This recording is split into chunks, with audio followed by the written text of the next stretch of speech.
नमस्कार साथियों, मैं इरा जौहरी।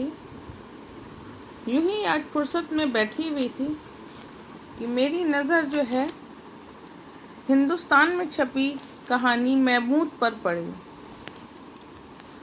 जो कि शैलेश मटियानी जी की चर्चित कहानी है। मुझे कहानी बहुत पसंद आई, तो सोचा क्यों ना आप लोगों से भी इस कहानी को शेयर करूं, आप लोगों को सुनाऊं इस कहानी को। ये कहानी मेरे दिल को छू गई। कहानी कुछ इस प्रकार है। शैलेश मटियानी जी की कहानी है और चित्रांकन किया है इसमें सुदर्शन मल्लिक जी ने। और ये कहानी कुछ यूँ है। महमूद फिर जोर बांधने लगा तो जद्दन ने दायां हाथ कान ऐंठते हुए उसका मुंह अपनी ओर घुमा लिया। थूथने पे थप्पड़ मारती हुई बोली, दाढ़ी क्या हिलाता है, दूंगी एक कंटाप तो सब शेखी निकल जाएगी। अपनी बात पूरी करते करते जद्दन ने कान ऐंठना छोड़कर उसकी गर्दन पर हाथ फेरना शुरू कर दिया। अब महमूद भी धीरे से पलटा और जद्दन का कान मुंह में भर लिया तो वो चिल्ला पड़ी, अरे ओ सुलेमान की अम्मी, देख तो इस शैतान की करतूत, कान ऐंठने का बदला ले रहा है। ए महमूद, दांत न लगाना, नहीं तो तेरी खैर नहीं। तुझे यकीन नहीं आएगा रहीमन, ये बिल्कुल इंसानों की तरह जज्बाती है। जानवर तो गूंगा होता है, शराफत की अम्मा, अलबत्ता इंसान उसमें जज्बातों का अक्स जरूर ढूंढता है। तुम तो इस नामुराद बकरे का इतना ख्याल रखती हो, माँ अपनी औलाद का क्या रखती होगी। इंसान जब बुढ़ा जाता है तब कोई ऐसा उसे चाहिए जो उसके आ कहने से आए और जा कहने से जाए। दुनिया वालों की दुनिया जाने, सुलेमान की अम्मा, मेरा तो एक यह नामुराद महमूद ही है, जिसे आवाज़ लगाऊं तो दौड़ के आता है मेरी तरफ की। तू जान सगी औलाद क्या आएगी। महमूद पिछले बरस की बकरीद के आसपास पैदा हुआ था, अब साल ऊपर 3.5 महीने का हो लिया। जद्दन महमूद की पीठ पर हाथ फेरते हुए खटोले पर से उठ खड़ी हुई थी कि अच्छा सुलेमान की अम्मा, चलूंगी। शराफत के अब्बा की दोपहर की नमाज का वक्त हो रहा है। सुना है या शहनाज के अब्बा लोग भी आने वाले हैं रायबरेली से। तभी रहीमन ने कहा कि तुम 1.25 साल का बताती हो, मगर इसके रान पुट्ठे देख के कोई 3 से नीचे का नहीं कहेगा। 20-25 सेर से कम गोश्त नहीं निकलेगा इस बकरे में। हालांकि रहीमन ने सारी बातें महमूद की प्रशंसा में कही थी, लेकिन जद्दन का चेहरा चढ़ गया। अरे ओ रहीमन, आग लगे तेरे मुंह में। मेरे महमूद का गोश्त तौलने बैठ गई। आगे से ऐसी बेहुदी बातें ना करना। अरे जद्दन, अब तेवर न दिखाओ, बकरा ना हो गया, हातिम ताई हो गया तुम्हारे वास्ते। रहीमन ने भी झिड़क दिया और व्यंग भरी आवाज में बोली, वो जो एक मुहावरा है तुमने भी सुना होगा, बकरे की अम्मा आखिर कब तक दुआएं करेगी। हकीकत ये है कि तुम्हारे तो कोई औलाद हुई नहीं, सौतेले को तुमने कलेजे के करीब आने न दिया।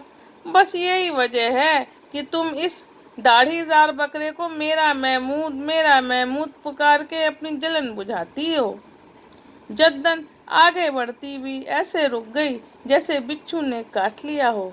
रहीमन, जो जी तूने मेरा दुखाया है, खुदा तुझे समझेगा। और रह गया बकरे की अम्मा वाला मुहावरा, तो इंसान की अम्मा की ही दुआ कहाँ बहुत लंबे तक असर करती है।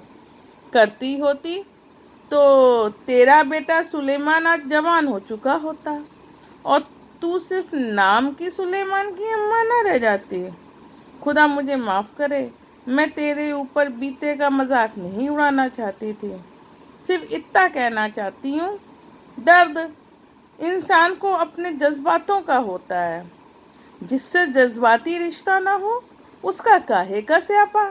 اتنا میں بھی جانتی ہوں کہ بکرے نے آخر کٹنا ہی کٹنا ہے، مگر میری اتنی التجا ضرور ہے پروردگار سے میری نظروں کے سامنے نہ کٹے، اور وہ تیری بات میں ضرور مانے لیتی ہوں کہ خدا کے یہاں بکرے کی اماں کی دعا بہرے کے کانوں میں اذان ہے۔ یہ بھی ٹھیک ہے کہ سوتیلے نے مجھے سگی اماں کی سی عزت نہیں بخشی، یہ کہنا سراسر جھوٹ بول کے دوکھج میں جانا ہوگا، مگر محبت جو مجھے اس جانور نے دی، اماں ابا نے دی ہوگی تو دی ہوگی۔ زدن نے برقعے کے پلو سے اپنی آنکھیں پوچھی اور بکرے کی پیٹھ تھپ تھپاتی ہوئی اپنے گھر کی طرف بڑھ گئی۔ جب تک گھر پہنچی اشرف نماز پر بیٹھ چکے تھے۔ پخانے کے بغل کی سکری کوٹھی میں بکرے کو بند کرتے ہوئے جدن بولی، اب شام کے وقت نکالوں گی، اس سال ابھی سے لو چلنے لگی۔ کھانے پر بیٹھے تو اشرف بولے، شرافت کی اماں، رائے بریلی والوں کا سندیشہ آیا تھا، تمہیں معلوم ہی ہوگا ہم تنگ دستی میں چل رہے ہیں، مگر عزت دیکھنی پڑتی ہے۔ شرافت اور ظہیر ٹھیک ہی کہہ رہے تھے کہ ابا بازار میں 10 روپے کلو کا بھاؤ ہے۔ شرافت تو یہی کہتا تھا کہ اماں سے پوچھ کے دیکھ لیں، تمہارے بکرے کو کٹوا لیتے تو گھر کی ٹھکے گی نہیں۔ اشرف بھومکا باندھے جا رہے تھے اور جدن کا چہرہ کھنچتا جا رہا تھا۔ شرافت کے ابا، بکرے کو میں نے کوئی چھاتی پہ باندھ کے تھوڑے ہی لے جانا ہے۔ رحیمن ٹھیک کہتی تھی کہ بکرے کی ماں کہاں تک خیر منا سکتی ہے۔ اس نامراد جانور کے اٹھنے بیٹھنے ہگنے موتنے کی باتیں بھی میری یادداشت کا حصہ بن گئی ہیں۔ چھوٹا میمنہ تھا تب تم لوگوں نے ہی خود 1000 بار ٹوکا کہ اماں بکرے کی اولاد کی طرح سلاتی کیا کرتی، سردی اتنی پڑتی تھی، بن ماں کا بچہ تھا۔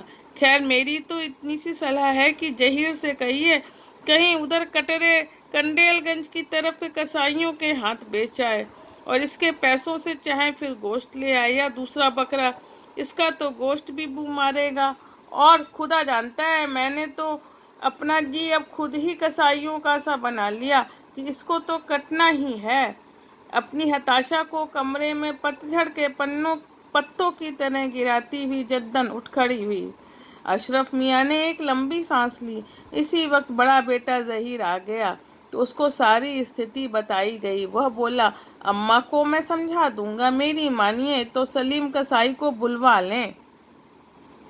کھانا کھا چکنے پر ظہیر سیدھے بھیتر کے کمرے میں گیا کہ اماں سوئی ہوگی، لیکن جو شرافت کی بیوی تھی شہناز نے بتایا، یوں کہہ کر نکل گئی ہے کہ ذرا رضوی صاحب کے گھر تک جائیں گی، ان کے گھر پچھلے ہفتے گمی بھی ہو گئی تھی، اماں نے سمجھ لیا ہے کہ اب بکرا بچنا نہیں ہے، گھر سے دور جانا چاہتی ہوں گی۔ ظہیر نے باہر نکل کر اپنے بڑے لڑکے سے کہا، زبید ذرا سلیم کو بلا کر لائیو، مہمانوں کے آنے تک میں صفائی ہو جائے تو ہی ٹھیک ہے۔ زبید کی اماں، سلیم سے کہہ دینا گند ذرا بھی نہ چھوٹے آنگن میں، خون کے دھبے دیکھے گی اماں تو اور بگڑے گی۔ شام کی جگہ گھڑی بھر رات بیت چکنے کے احساس میں ہی جدن گھر واپس لوٹی۔ آنگن میں کھٹولا گرا کر اس پر لیٹ گئی اور آنکھ بند کر لی۔ شہناز نے دیکھا، قریب آ کر بولی، ابا آ گئے ہیں، آتے ہی آپ کی بابت پوچھ رہے تھے کہ اماں نے پوچھوایا ہے کیسی ہیں۔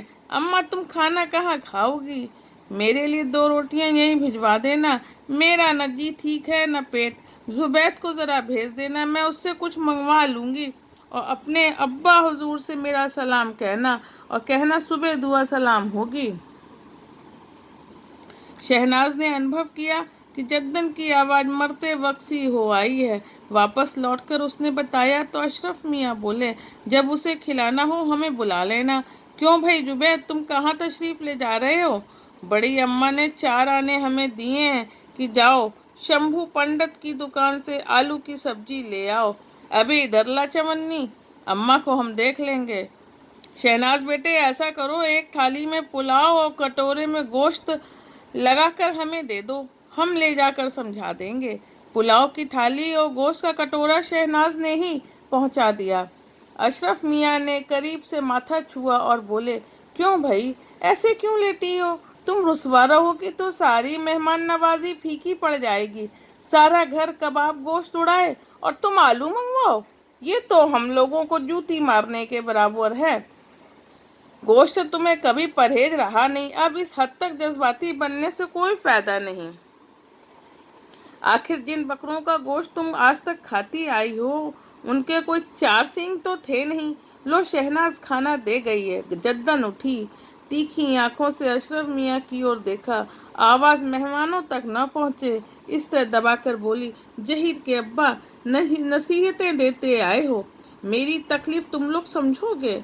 रिजवी के यहाँ घंटों पड़ी रही हूँ तो कैसे यही मेरे तसव्वुर में आता रहा कि अब तुम लोग मेरे महमूद के सिर को धड़ से कैसे जुदा कर रहे होगे। आज ससुरा सवेरे सवेरे से बार बार मेरे कान मुंह में भरे जाता था और मैं थूथना पकड़ के धक्का दे देती थी। मैं क्या जानूं कि बदनसीब चुपके से कान में यही कहना चाहता है कि अम्मा, आज हम चले जाएंगे। जद्दन देर तक फूट फूट कर रोती रही। अशरफ मियाँ हक्का बक्का बैठे रहे। आखिर नीचे झुके और थाली कटोरा उठाते हुए वापस आ गए। पूरी कहानी सुनने के लिए आप सभी का बहुत बहुत शुक्रिया। पर ये कहानी पढ़कर मेरा दिल भर आया, तो मन कर आया कि आप लोगों को इस कहानी को सुनाऊं। आप लोगों को कैसा लगा हमारे द्वारा इस कहानी का पठन वाचन, आप अवश्य बताएं। वैसे तो ये कहानी फिर से बता दूं, शैलेश मटियानी जी की चर्चित कहानी महमूद है। ये अपने कमेंट्स, विचार आप अवश्य व्यक्त करिएगा। धन्यवाद, शुक्रिया। आप सबकी ही मैं इरा चौधरी।